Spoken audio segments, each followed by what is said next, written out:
રૂપાલાના વિવાદ વચ્ચે ક્ષત્રિય મહાસંમેલનની તારીખ જાહેર થઈ છે. રાજપૂત સમાજ સંકલન સમિતિના મુખ્ય સંયોજક રમજુભા જાડેજાએ જણાવ્યું હતું કે મહાસંમેલન આગામી 14 એપ્રિલે રાજકોટ મોરબી રોડ પર સાંજે 5 થી 7 દરમિયાન યોજાશે. આ સંમેલનમાં મોટી સંખ્યામાં ક્ષત્રિયો ઉપસ્થિત રહેશે.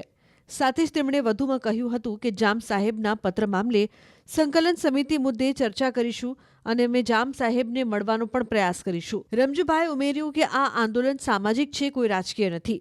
ઉલ્લેખનીય છે કે કેન્દ્રીય મંત્રી અને રાજકોટ બેઠકના ભાજપના ઉમેદવાર પરસોત્તમ રૂપાલાના વિવાદિત નિવેદનને લઈને ક્ષત્રિયો મેદાને ઉતર્યા છે અને તેમની ટિકિટ પરત લેવાની માંગ કરી રહ્યા છે. રાજકોટ ખાતે તારીખ 14/4 રવિવાર સાંજે 5 થી 7 ગુજરાત ક્ષત્રિય અસ્મિતા મહાસંમેલનનું આયોજન કરવાનું છે એ નક્કી કર્યું છે.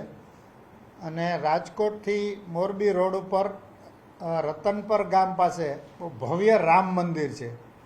ભવ્ય રામ મંદિરની સામેના ખાલી પ્રાઇવેટ જગ્યામાં આનું આયોજન થવાનું છે.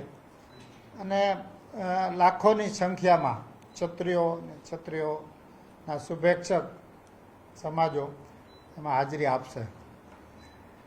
આપ સર્વને ખ્યાલ છે, આના પહેલાં ધંધુકામાં સંમેલન થયું, એના પહેલાં જિલ્લે જિલ્લે સંમેલનો થયા. પણ આપણે આ મુદ્દાને એક જાહેર જીવનમાં શુદ્ધિકરણ, જાહેર જીવનમાં નૈતિકતાનું જે ધોવાણ થયું છે એને અટકાવવા માટેનો પ્રયાસ આના દ્વારા થાય.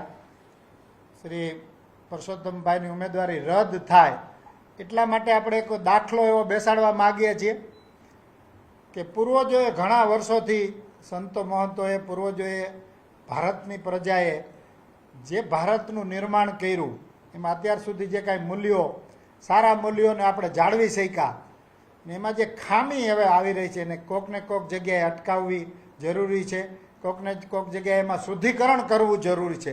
દેશની એકતા માટે જરૂરી છે, દેશના વિકાસ માટે જરૂરી છે, ભારતને વિશ્વગુરુ બનાવવા માટે પણ આ મહત્ત્વનું કદમ છે. એટલા માટે આમાં અમે અમારી કોઈ એવી માંગણી નથી, વ્યક્તિગત માંગણી માટેની આ ઝુંબેશ નથી, આ લડત નથી. અને એના માટે મહાસંમેલનનું આયોજન 14 તારીખે રાજકોટ ખાતે કરવામાં આવશે એ આપ સર્વેને હું જણાવું છું.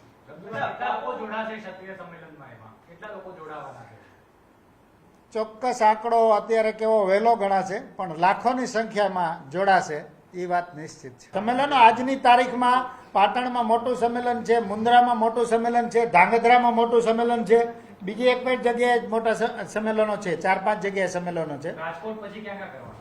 રાજકોટ પછી જે જગ્યાએ નથી થયા પણ પછી અમારી સ્ટ્રેટેજીઓ થોડી બદલાતી પણ રહે, એટલે એવું પછી થશે ભવિષ્ય.